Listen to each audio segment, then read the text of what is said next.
Welcome everybody to our fourth annual MGI symposium. I'm Sebastian Zöllner. I'm a professor here in biostatistics and one of the co-directors of Precision Health. I think we have a pretty exciting program today to look at different aspects of what is MGI, what outstanding research are some people do with it, and I hope we have a pretty long lunch, so I hope you're using that opportunity to talk to colleagues and see where further ways are to use the data and to collaborate on them. We also have a really long lunch that if you want to find me or anybody else who's working on the data who have suggestions what we can do better, because we love those, or other questions, we would love to interact with you as well. To quickly start with something really nice, MGI, as you know, lives under the umbrella of Precision Health. Precision Health was just refunded by, and we're very grateful to the Office of the Provost, the Medical School, the College of Engineering, and the School of Public Health, which means MGI as an entity, both as a support entity and as a data collection entity, will continue at least until 2028. So that is quite exciting. Thank you.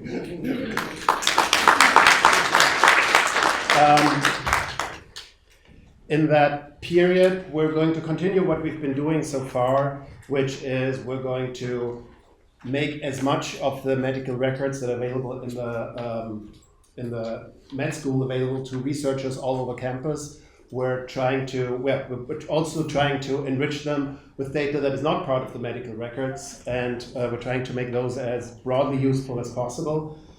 An additional goal that was added, and that's probably not going to surprise anybody, is how to figure out how to use the recent advances in AI, particularly large language models in healthcare. From our perspective, the most important thing is that we're going to continue to provide support for genetics research at Michigan. One of the things that may be happening is that we will rebrand, because people love rebranding.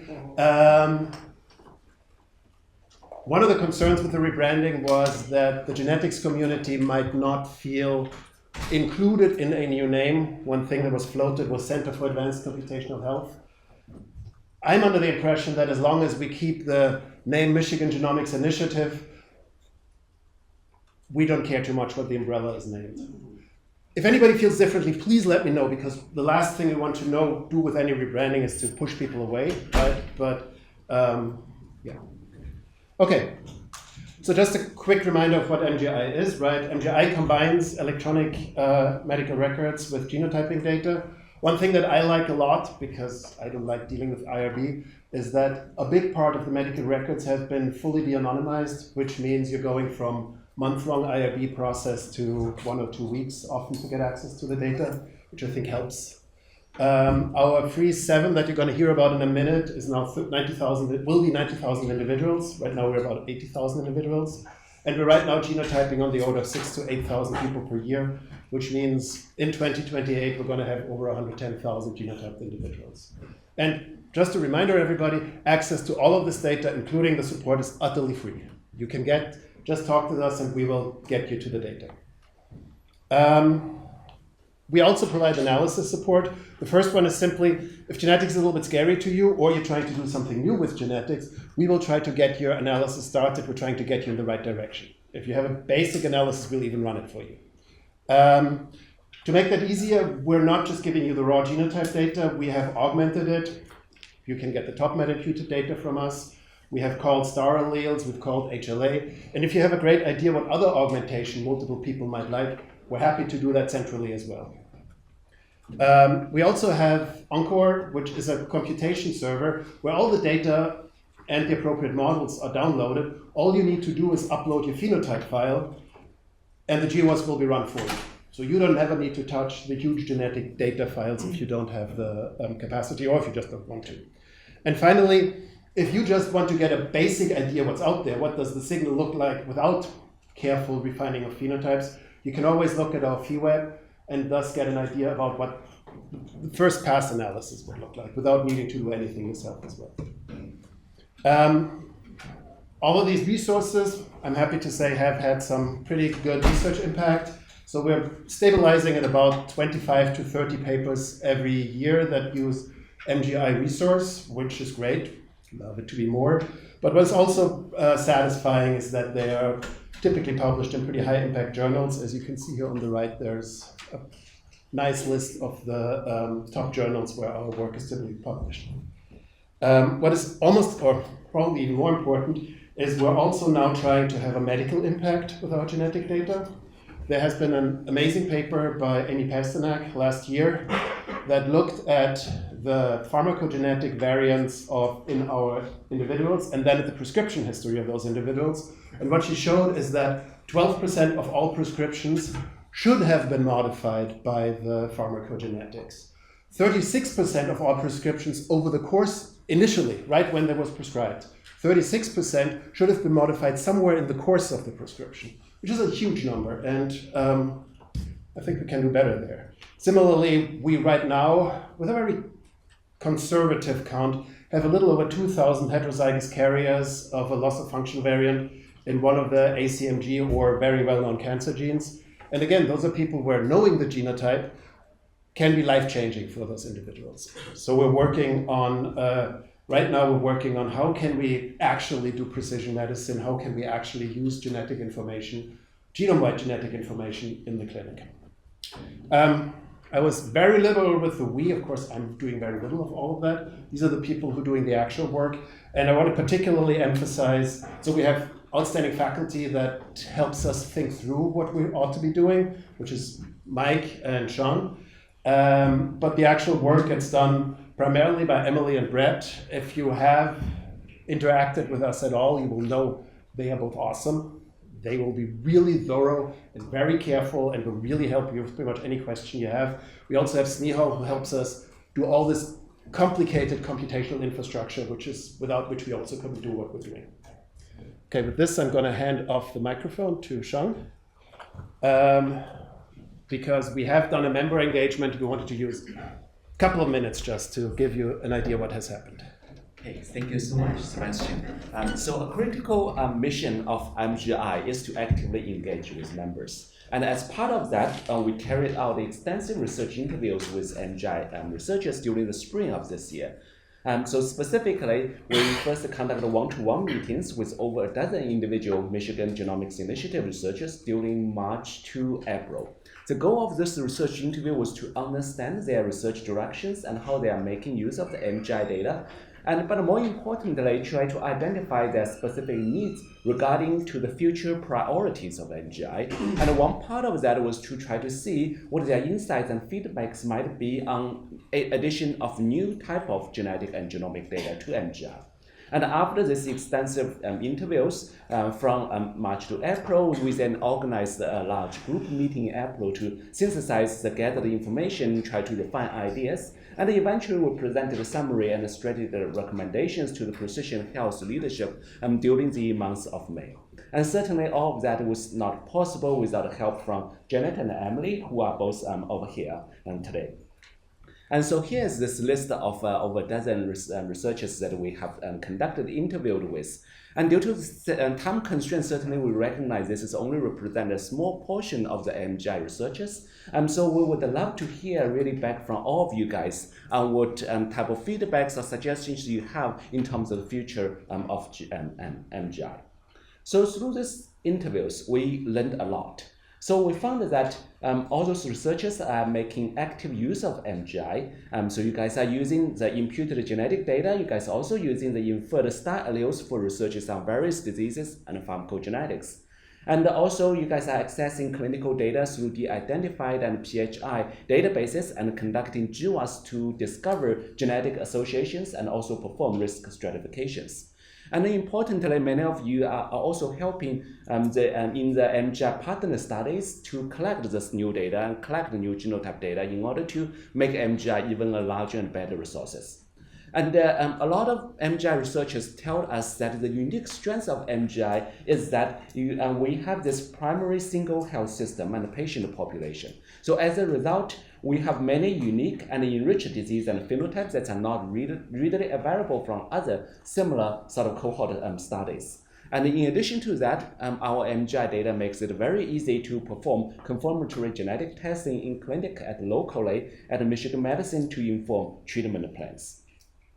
And understanding those membership engagement also gives us a very clear priorities to do in the future of MGI. So specifically, the researchers have recommended several important priorities. So the first key priority is to keep increasing the sample size in MGI, because as we all know, the increase in sample size increases our power, and this will keep MGI timely and relevant to the entire research community, especially at Michigan Medicine, and maintains its competitiveness in other studies over the nation. And in addition, in order to achieve that, outreach and partnership with disease-focused groups and identify clinical champions across the Michigan Medicine, it becomes a very important task to do in the near future. The second important priority identified by researchers is that we want to see greater diversity in Michigan Genomics Initiative, because greater genetic diversity benefits underrepresented populations, ensure fairness in healthcare, and also facilitate our grant applications as well. And in order to achieve that, we are currently looking into the unique populations in our surrounding areas of Michigan Medicine that are accessible by us. So for example, we are actively outreach to the MENA population, the Middle Eastern and North African population in Dearborn, so in order to increase the diversity over here. In addition, recommendations have been also being in place to in order to connect some local health system or even studies outside of the University of Michigan in order to both increase sample size and diversity.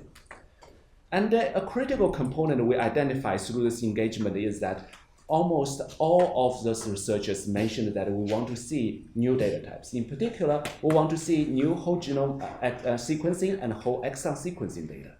And this is really a critical component to keep MGI at a cutting stage. And to do that, we identify two unique opportunities. One opportunity is to collaborate with Regeneron for whole exon sequencing efforts. And another opportunity is to collaborate with Dr. Annette Kim, who is also over here, and for clear certified whole genome sequencing locally at the University of Michigan. And so our co-director, Sebastian Zoner, has already written a comprehensive recommendation to be presented to the Michigan Medicine leadership in order for them to make a decision on which route, if we want to add new additional, if we have the resource to add additional data, and if so, which type of route we want to take.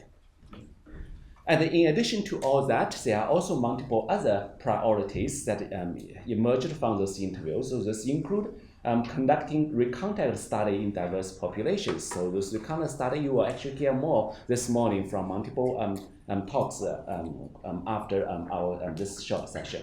And in addition to that, MGI researchers want to see additional phenotypes in MGI, including additional fields in the de-identified datasets, standard survey during recruitment, additional phenotype correction in partner studies, as well as connection and linking to additional phenotypes and creation of secondary phenotypes such as polygenic risk scores. And finally, an important part was to further carry out road shows to introduce MGI to a wider variety of department and institute seminar series across the entire campus. So to this end, we have already gave seminar presentations to Rogo Cancer Center Retreat, and also Cancer Genetics Research Meeting, and we'll soon in the next month, I think, give seminars on the Caswell Diabetes Institute seminar series. So those are extremely helpful suggestions for us and for us to help you sort of to carry out your research to make better use of MGI data and to make MGI an even better resource in the future. And so thank you for all those people who participated. Again, thank you for everyone. We would love to hear your feedback as well. So please feel free to contact us during the break or during the lunch or after the symposium. We would love to hear all your feedbacks. Thank you.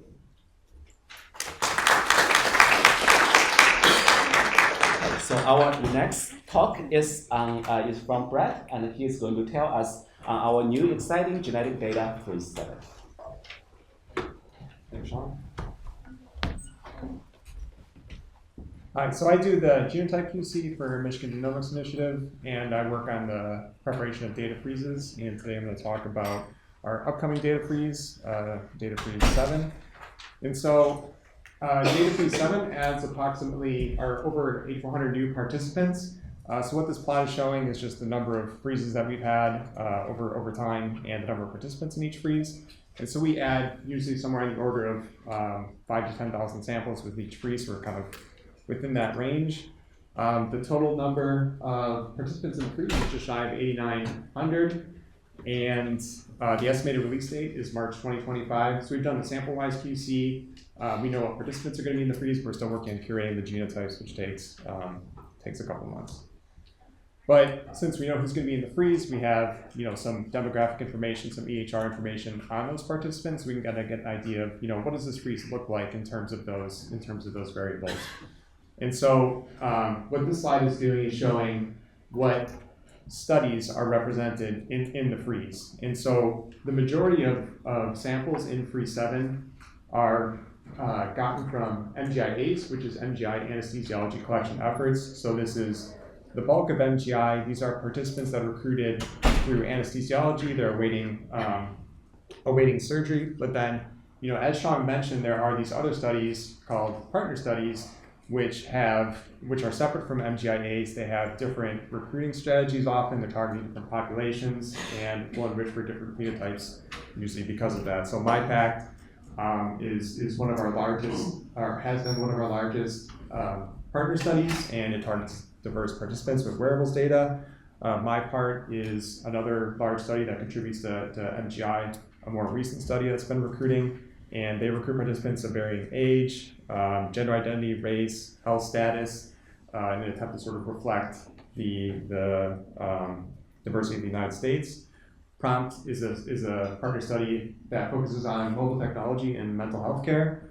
MindPro is recruiting from participants that went to the Department of Neurology. And then there's a collection of other partner studies. I think we're somewhere on the order of like 12 or 13 other partner studies that have smaller numbers but contribute also to the total freeze. So what's interesting about those approximately 8,400 new samples is that in contrast to previous freezes where the bulk of recruitment is coming from MGI ACE, the majority of new incoming participants are recruited through these partner studies. So primarily, a small majority. Primarily, this is MyPart, so that study that recruits participants of varying age, gender identity, and race. The next biggest component for partner studies is MindPro. So, there are some, I guess you'd call side effects of this, is that, and one of those is that new participants are more diverse. And this is not that surprising given that some of these partner studies are specifically targeting diverse populations. And so what this plot is showing is it's comparing the proportion of self-reported race in freeze 6, so our last publicly available freeze, the one that's currently available, to the new participants that are available with freeze 7. So there's a marked decrease in the number of self-reported white participants among these new participants, and then there's approximately a doubling in the number of self-reported, or in the proportion of self-reported African American and Asian participants. So again, in step with sort of what we would expect, given the recruiting strategies, some of these partner studies, such as MyPart, which targets folks of wide age distribution, the new participants reflect that in that they are younger. So this purple line is showing the distribution of age for 3-6 participants, so the median of 61 years, and then the new participants are shown in green, where we have a median age that's about 10 years younger than what we saw with 3-6. And the age range is about 18 to 89. So we can also look at what type of phenotypes are these new participants bringing in. And they are, not surprising given the recruitment strategies of the partner studies, they are enriching for phenotypes you kind of expect. So we're seeing an enrichment of mental phenotypes like PTSD and ADHD in new participants versus what we observed in 3-6. And we're also seeing a large enrichment of neurological and movement disorders, which reflects the recruitment of MindPro. And so that's so a high-level overview of what's forthcoming with the new freeze, with kind of a spotlight on the new participants.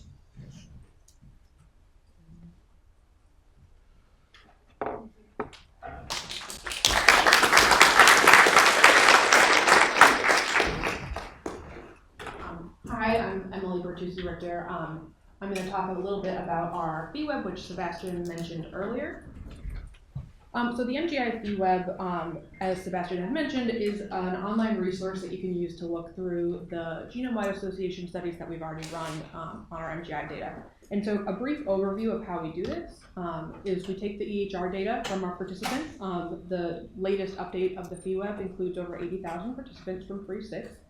And then we take an R package called FeeWAS and use those ICD-9 and ICD-10 codes from the EHR to create over 1,700 case control phenotypes, which we can use to run GWAS on. We connect this with our top meta-imputed data from our freezes. The latest one had over 51 million imputed genetic variants. And then we run GWAS using SAGE. And so we can look at a number of different traits.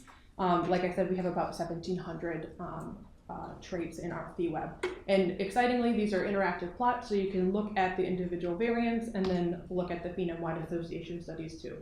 This is a really great way to look into phenotypes of interest and see what other types of disorders are associated with the variants you're interested in. An exciting update from our previous FeeWebs are that we actually are now using our entire multi-ancestry cohort. And so Brett was mentioning that we have increased diversity in our newer samples, but to actually get the impact of that, we need to use them in our analyses. And so we used all 80,000 participants from FREE6 for the FeeWeb. This is exciting because associations which are shared across populations can be identified, and it includes over 10,000 participants who are non-European ancestry who would have previously have been excluded from those analyses. And while using a multi-ancestry cohort comes with a number of challenges, we've done extensive QC to make sure that these analyses are sound. One of them being we looked at the genomic control lambda values across all 1,700 traits, so this is showing the distribution of each of those, and we had a mean value of 1.01, which was suggesting that we're pretty well controlled for population stratification in those analyses. Secondly, we wanted to make sure that we were replicating known associations with our results, and so we looked at the phenotype-genotype reference map to see how we were replicating different traits across our FeeWeb. And overall, for the European PGRM, which we were replicating 70% of the known associations, which we were well powered to replicate. And as you can see here by the breakdown of the phenotype categories, we're really good at replicating associations in things like neoplasms and endocrine disorders, which is a product of us having recruited heavily cancer patients, which is very exciting. We also looked at the false discovery rate, which you're going to hear a lot about later today from Aubrey's talk. But basically what we did was we permuted the phenotypes to essentially decouple the relationship between the genetics and the phenotypes, and we looked to see how many associations were found in each of the phenotypes so we could calculate a false discovery rate. And if we look at different significance thresholds for common variants, which are variants with minor allele frequency of 1% or greater, we can see that as you increase your threshold for the significance threshold, the false discovery rate goes from 23% at 5 times 10 to the negative 8, all the way down to 1% at 5 times 10 to the negative 10, which suggests that we can really trust the signals that we're getting from the FeeWeb in those common variants. And on top of that, we do have novel findings in our FeeWeb, so we're not just replicating known findings, but we're actually finding new ones, one of them being in bone cancer. We find this association here on chromosome 16, and with that minor allele frequency and the p-value threshold, that corresponds to an FDR of about 3.2%. So we have pretty good confidence in this novel finding. So overall, we have our FeeWeb is available online. It includes 1,700 EHR-derived phenotypes.